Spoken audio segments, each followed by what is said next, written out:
Hello, reading room. We are here in the classroom, day 135. We are reading the book by, I don't know, anonymous. It's called Letting Anna Go.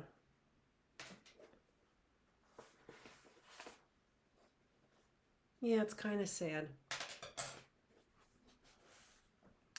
Tuesday, June 19th, weight 126.5.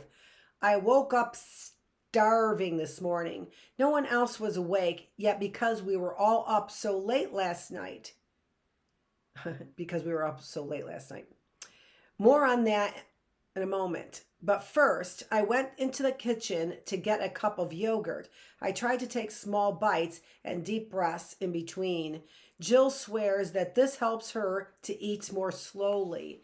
She calls it being mindful. Apparently, the theory is that the food is more satisfying if you are truly aware and conscious of what you're eating instead of just scarfing it down, which would seem like a good idea, and generally it is. I ate the yogurt slowly and mindfully, and then drank a bottle of water very mindfully, and had turned to put the bottle into the recycling bin when I saw the cabinet where Rob and Jack's junk food is stashed. The door was open, and I saw a pack of those little powdered donut gems.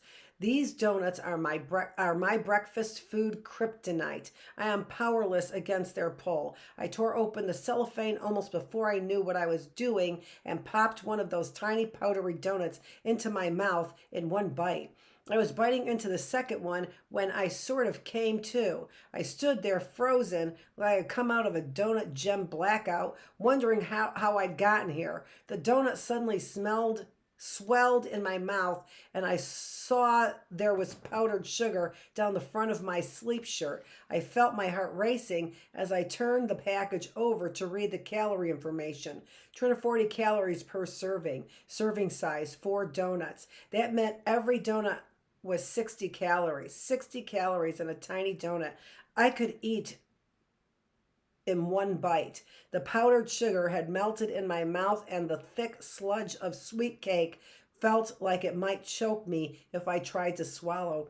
I rushed over to the trash can to spit out the donut in my mouth. At least I could save the extra 60 calories. For what? I opened my mouth over the garbage and pushed the mushy clump of calories out with my tongue.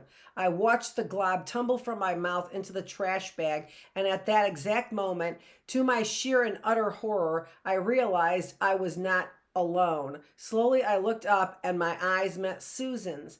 I don't know how long Jill's mom had been standing at the counter, but judging from the look on her face, it had been long enough to see me cram a donut into my mouth, then check the label on the package and wheel around to spit it out. There have been several embarrassing moments in my life, but none of them compares in even the smallest of ways with this moment. I am unsure how to even write how I felt, except to say I wished a hole would open in the boat and I would be sucked to the bottom of the lake and drowned. I would rather have faced death than to have figured out what to say to Susan. Her eyes were sort of wide, and I noticed that even this early on the 4th day of a vacation to the lake, her blonde hair was thrown up in a twist that looked careless and jaunty, but was actually planned and perfect. As her gaze drifted from the crumbs on my lips and the white powder dusting my t-shirt to the torn cellophane package in my hand, her perfectly lined lids slowly relaxed into a cool stare. I straightened up, swiping at my mouth and shirt, trying to dust away the crumbs, but only spreading the white confectioner's sugar in a small cloud. I tried to swallow, but my mouth was a desert, and the longer I stood there in silence, the more panicked I became, until finally Susan said, "Well, good morning." and stepped to the counter to make coffee. I was seized by the urge to make an excuse, to try to find some way to explain why I was covered in sugar and spitting donuts into the trash. I felt a fear in the pit of my stomach that didn't make sense. It wasn't a fear that Jill would find out or that Jack would care. It was a fear that I disappointed Susan. I folded the cellophane over on the donuts and slipped them back into the junk food cabinet and closed the door, then turned to Susan, stammering like a fool. Wow, those donuts are my Achilles heel. Susan, well, we all have our secrets. Me. Jill has been working so hard. I want to be a good friend to her. Apparently, powdered donuts make me a raving lunatic. Susan, yes, she would be disappointed, but I won't tell her. Besides, you don't have to worry about being in shape for ballet.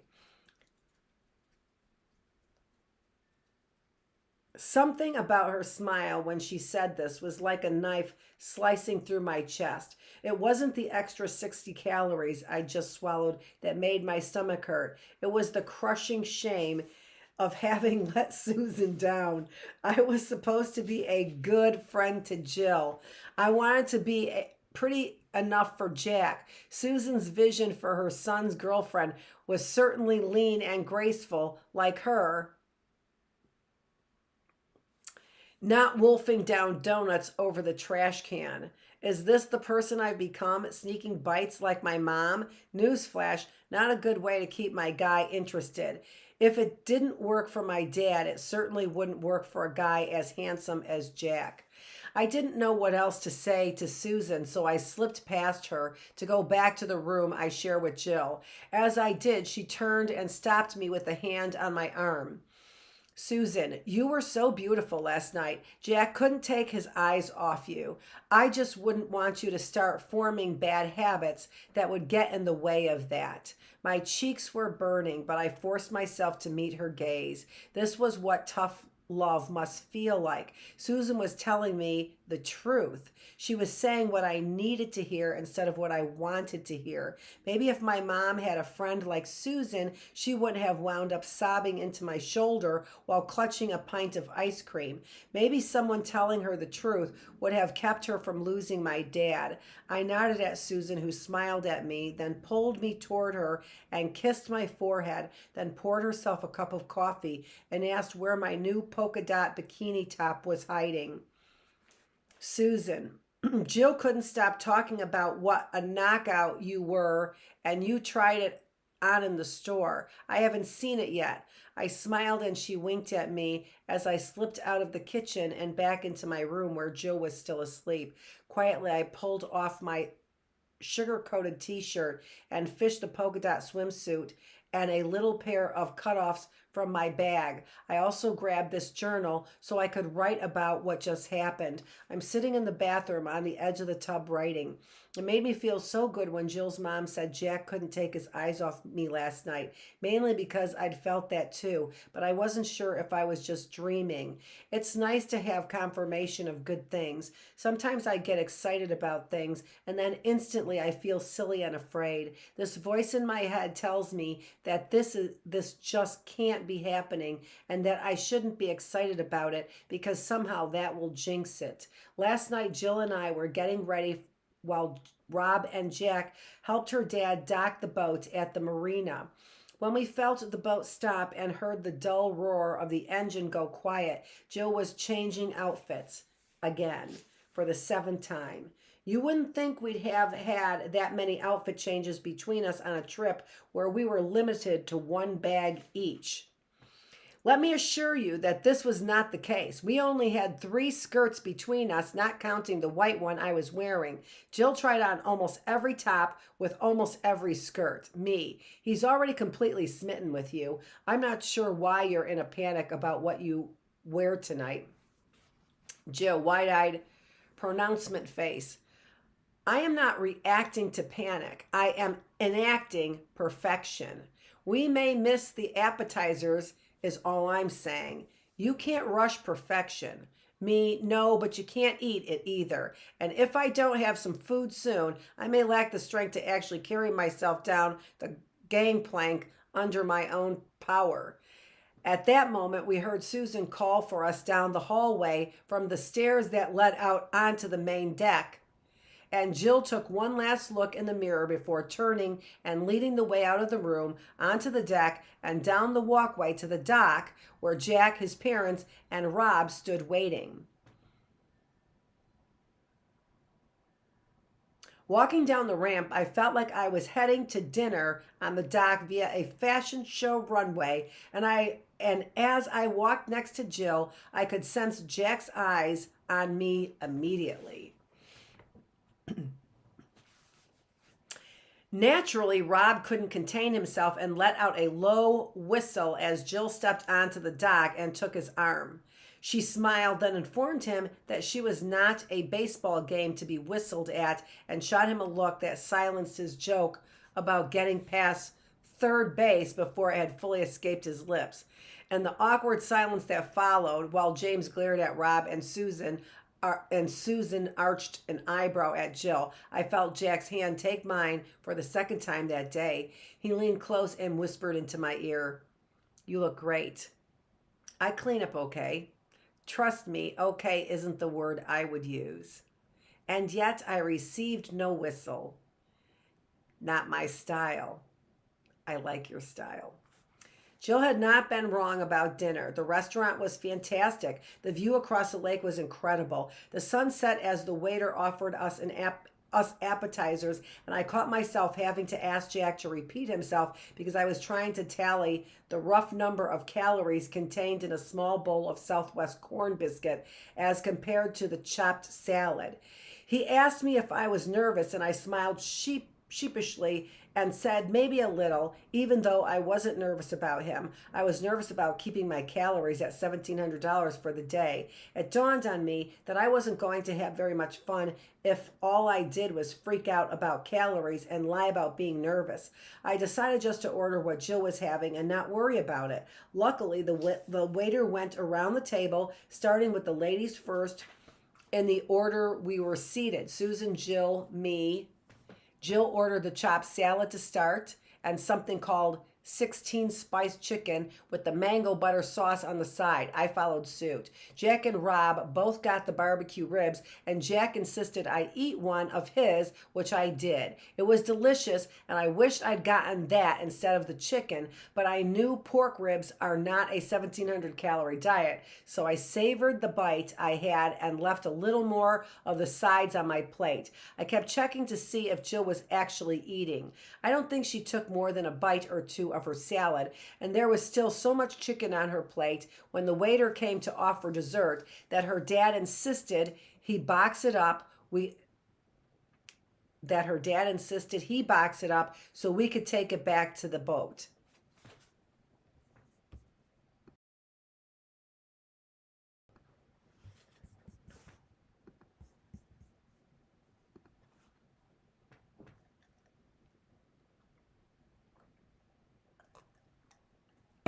Okay. Rob and James both ordered a Lake Powell brownie sundae dripping in caramel and fudge, but Jack opted for the turtle cheesecake. Shockingly, Jill asked for a bite of her brother's dessert, and I took one too. I held the rich, creamy bite in my mouth, savoring the combination of the slightly tart cheesecake with the buttery caramel sauce and crunchy graham cracker crust. I didn't realize I'd closed my eyes as I chewed until I opened them and saw Jack licking his fork with his eyebrow raised a little. Good, huh? Transcendent. Offering another bite. Still hungry? Me, no thanks. Stuffed. I wasn't stuffed, but I felt comfortable again as I watched Jack place the last mouthful of cheesecake between his perfect lips. I realized I wasn't hungry for food. I was hungry for something else. I blushed when I had the thought and glanced around quickly as if I was afraid someone else at the table might have heard my thoughts or read my mind. When we got back to the boat, Jill's dad pulled out of the marina and charted a course for farther out in the lake, where we found a place in a secluded cove to drop anchor and spend the night. Susan seemed especially vigilant about sleeping arrangements after Rob's joke on the way to dinner, so she supervised the saying of goodnight on the upper deck while Jill made Rob work for a peek work for a peck on the cheek. Jill smiled at me by the light of the almost full moon and stuck out his hand toward me as if we were finishing a business meeting in a conference room. I laughed and took it, giving it my firmest pump up and down. But he didn't let go. Instead, he pulled me in and held our handshake tightly between us while he wrapped his other arm around me in a hug and said, John Wesley Powell couldn't do this either, poor bastard, me. But he didn't have a wooden boat.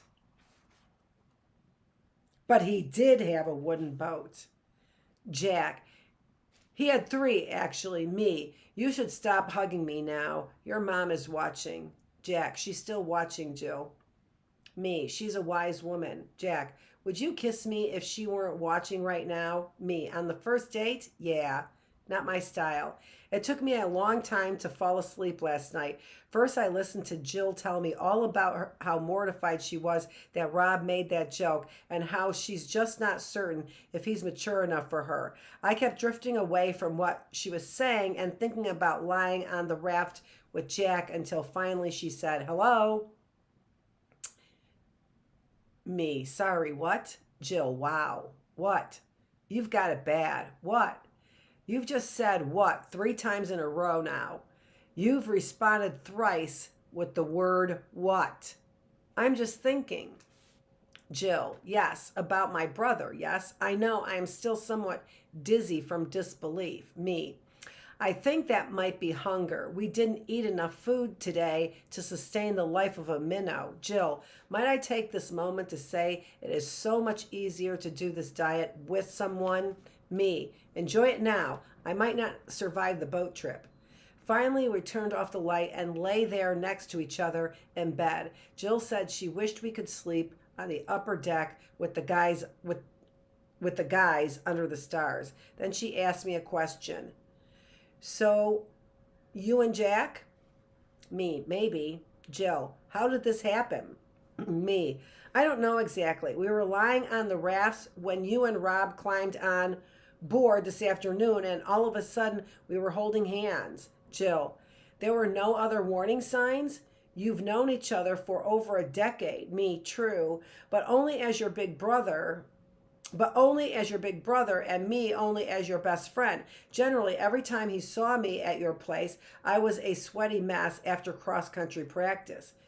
Jill just woke up and kicked me out of the bathroom. I can't believe I was in there waiting for this long. Sitting on the edge of this tub doesn't feel so good, but I do feel better about the great donut gem incident in the kitchen this morning. Just like folding up socks and t-shirts in my dresser, I know where it goes now. In light of everything else I've written down, it doesn't seem so bad. A few moments of embarrassment neatly tucked away. Besides, it was only 60 extra calories. I'll just go easy at lunch and no more sneaking food. I will not turn into my mother. Wednesday, June 20th, wait, 126. This morning when I woke up, I sneaked into the kitchen and got a cup of yogurt and a bottle of water, then climbed up onto the upper deck. Rob and Jack were almost in the water, both of them wearing goggles, swimming laps sort of. They'd swim out from the boat, then turn around and swim back. Neither of them noticed me until they climbed back up the ladder, laughing and panting. Rob shook his dark curls like a wet dog, and I squealed and tried to roll out of the way. Rob, I'm hitting the shower. Me, good luck. I think Jill is in there. Rob, maybe I'll join her. Jack, dude, I'm standing right here. Rob, maybe I'll rephrase. Me, maybe you'll bring me another water as penance. Rob, anything for you, hot stuff. Jack, dude. Rob, I know, you're standing right there. Rob disappeared down the ladder with his patented hangdog smirk firmly in place, and I laughed while Jack rolled his eyes and ran a hand through his short blonde hair. He threw both arms up in the air and turned around slowly, taking in the sights around us once more. The sun glinted off the water, droplets that coursed over his shoulders and followed the beautiful curves and divots of the muscles in his back before trickling down the waistband of his board shorts. That's one thing for sure about this trip. The view never gets old. and the lake isn't bad either. Later, he kissed me. It's funny how you think you know how certain things are going to happen. I have them all planned out in my head. It's like the movie scripts we worked on last year in English. Mr. DeWalt brought in sample scripts and put us in groups, and we each had to adapt a different scene from To Kill a Mockingbird. Anyway, we learned about writing the locations and the camera shots and dialogue, and now sometimes I catch myself scripting the things I should say or wish I'd have said or hope to say to get again. Or hope to get to say again. Sorry. I was hoping he'd kiss me. Only in the script I had in my head, it was late at night on the upper deck under the big yellow moon, which seems to be getting lower and lower in the sky every evening. It's a waxing gibbous, almost full. See, Mrs. Brewer, I did learn something in earth science.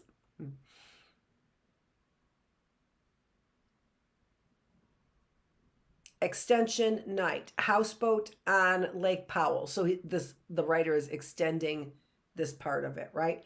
A yellow summer moon hangs in the sky, lighting purple cliffs and the eyes of 17-year-old Jack standing at the railing with me at his elbow. Jack, it's almost perfect out here. Me, almost. Jack, yep, it's just me. Just what?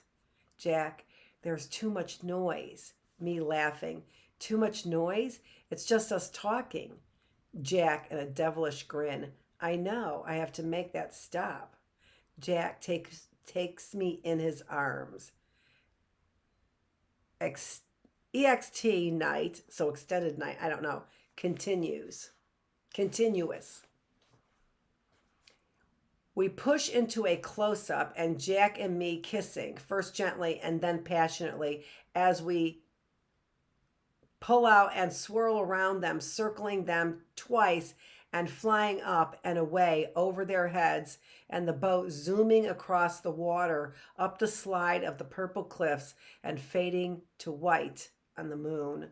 But that's not how it happened. We were lying on the rafts again, and Rob had just rolled off into the water, splashing Jill into a narrow-eyed state of revenge that fueled her attempt to leap onto her head as he swam toward the boat in an apparent attempt to drown him. Of course, she weighs 108 pounds as of this morning, and Rob just continued swimming toward the boat, dragging her along with him until we were all laughing so hard that if they hadn't reached the ladder, they might actually have drowned in their own mirth. Rob asked Jack if he wanted something to eat, and I realized I hadn't eaten since our turkey roll-ups at lunch, but today I wasn't even hungry. I realized my body has adjusted to Jill's 1,700 calories, and I haven't even thought about it today. I've conquered 1,700 calories. It's almost dinner time, and I haven't looked at the sun over the cliffs and tried to guess how close we are to being able to eat again, or asked Rob what time it is on his big waterproof watch. As I thought about this, I smiled to myself. Not a big crazy smile, just a tiny to myself smile, and Jack looked at me as I did, and he noticed my private smile, and he got a tiny smile himself. EXT day, Lake Powell, continuous. Camera floats above Jack and me lying on separate rafts, facing each other. What? Nothing. It doesn't look like nothing. What does it look like? I don't know. Like you're happy. I guess I am. When you smile like that, it makes me want to kiss you. Oh, really? Yeah, really. Jack reaches out and pulls my raft closer, then puts one hand on my cheek and leans over and places his lips against mine. He is gentle and his lips taste like chapstick, warm and smooth against mine. I feel the sun hot on my back and the water is warm on my legs as I reach out towards his raft, trying to pull him closer to me. I feel his tongue brush against mine and his breath on my cheek as he tries to adjust into a better angle on this raft. Then, cut to wide shot, extension Lake Powell continuous. Jack jerks away as his raft slips out from under him. He splashes and thrashes into the water, pulling me along with him. We laugh and cough. Then Jack drapes his arm around his raft and pulls me close with the other. Suddenly our legs are tangled up and my arms are around his broad shoulders, holding on. Me nervous, laughing. Don't want to pull you under. Jack, you're weightless in the water. Me rolling my eyes. I am not. Jack, pull me even tighter. Jack whispers, I got you. Jack kisses me again. This time we melt into each other and we kiss for a long time, bodies wrapped around each other, his arm pulling me tightly against him. Camera pulls out, Lake Powell, continuous. Camera pulls away from Jack and me, floating in the clear, cool water, pans up the orange canyon wall standing guard around us, and fades into the bright rays of the desert sun. I guess it wasn't particularly graceful. It wasn't the script I'd written, that's that's for sure. But when Jack kissed me, it was perfect, just as it happened. I'm ready for the sequel. Okay. We will start here Thursday, June 21st, weight 127. Oh, good. She gained a pound, so that's good. Okay, so this is Dr. Annette Feravich. We are here in the reading room, the classroom where we are reading our story by Anonymous, which is Letting Anna Go. Thanks for joining me. I'll see you tomorrow.